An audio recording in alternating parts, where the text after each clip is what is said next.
Welcome to Office Hours. My name is Nathan Lesnowski, and I'm here to meet with you about some really interesting things around OpenAI.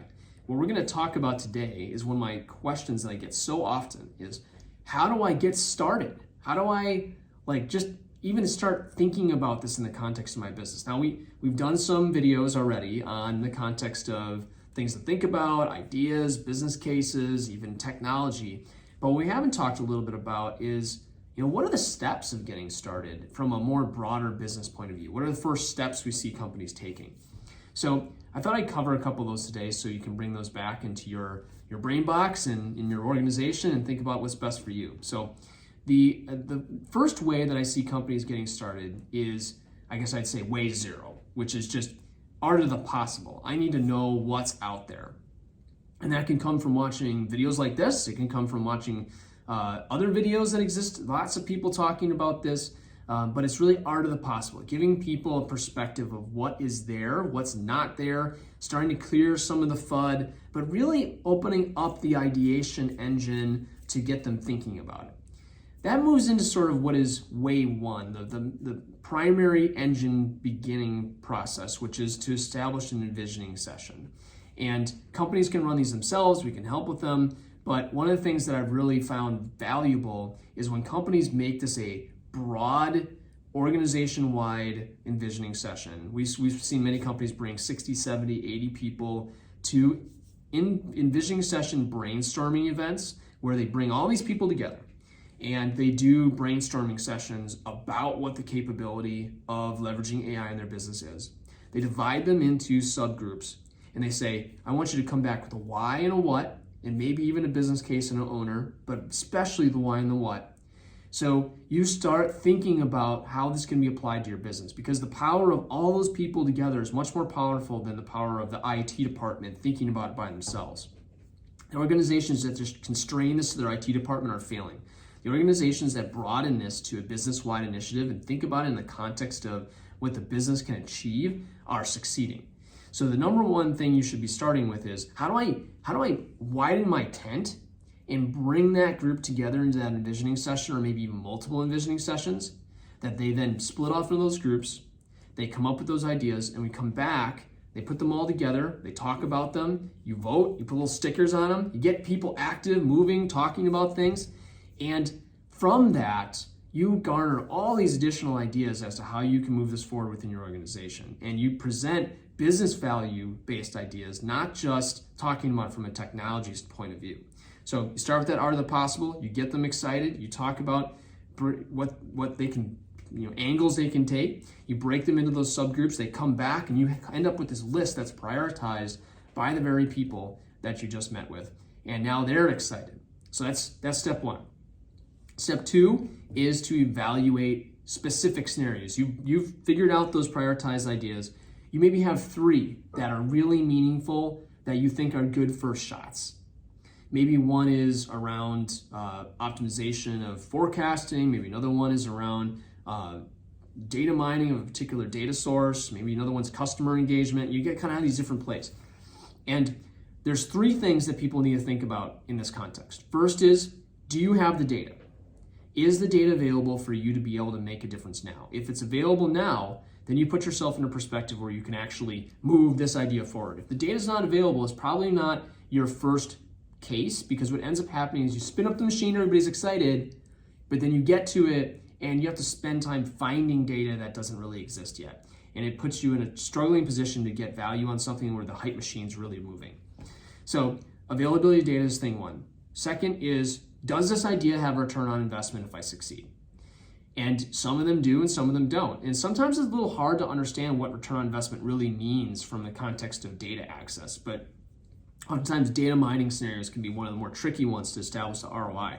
But the value, just from an intuitive standpoint, is there. You have to kind of articulate, what does that return on investment truly map to?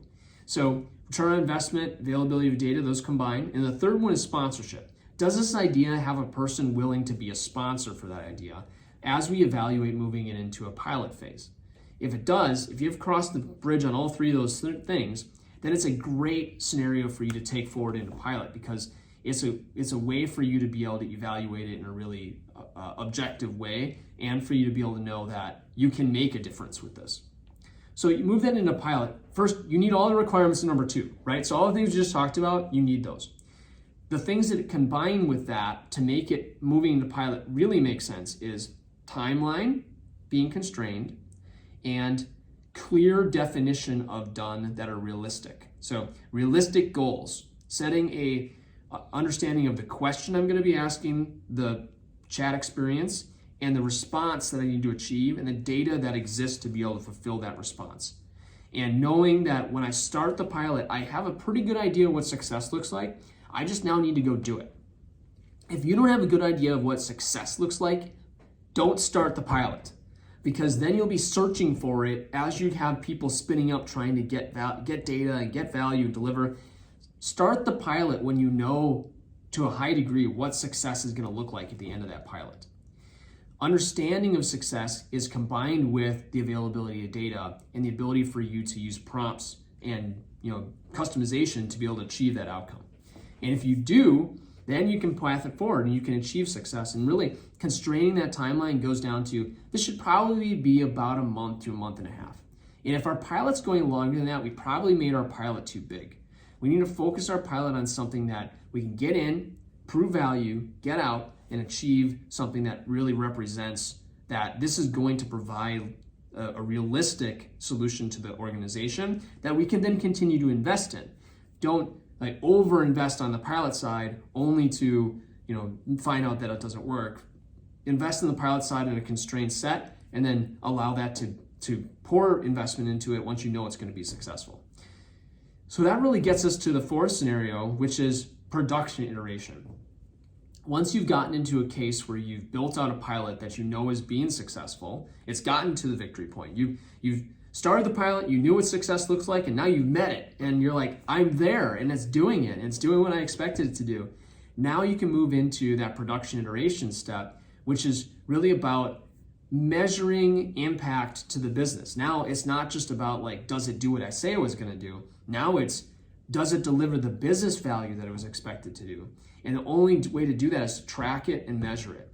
And what's really interesting about AI projects is oftentimes it builds measurement into parts of the business that didn't have measurement before, because you're trying to prove that it achieved value for you. So building that next step is really important to achieving where success is really possible. It's the productionalization of a solution is now about getting people using it to make themselves more efficient and deliver more value. So that last phase is an iteration over time. It never kind of starts and stops in a sense. It moves from pilot into that productionalization, and you're investing in it toward a goal of making it the production solution that customers or employees are using to achieve value. You're tracking what that measurable value is. And then as you continue to adopt, you keep seeing more value delivered if you're doing it right. If you do it wrong, and you found out that there was no value, then you probably stop doing it, right? You find out this isn't worth doing.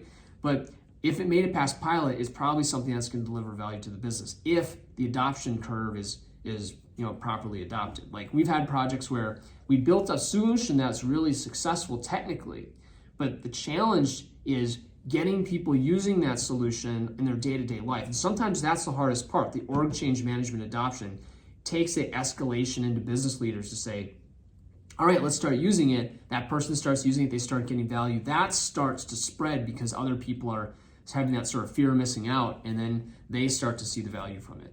So moving into production is really important. I said another aspect of the production move that's critical is that now it is actually a production system. So machine learning operations, security, production state, going through stages into production, all that takes hold as you move into this point. So think about it in the context of it being now truly a production platform that has to have recovery, it has to have availability, has to have security, but that's all part of bringing it into a production state. So those are 4 big things that you should think about as you're bringing this into starting your journey down this path. Kind of bringing those back. It's group envisioning session, get people excited, figure out the ideas, evaluate a smaller than set of scenarios, pick the one that's great for pilot, put it through pilot phase, and then bring it into a production state that's achieving value, which is really where you prove it to the business that this is doing what you said it's going to do. So those are your 4 ideas. I hope they get you going on your AI journey. Hope you can start seeing some value as you start pathing down and getting people excited about it. And I'm really glad that you took the chance to stop in here at office hours. This is one of my favorite things to do every week, is to talk a little bit about how you can get value from technology. And this is one of the ones that I'm most passionate about. So thanks for stopping in, and we'll see you next week.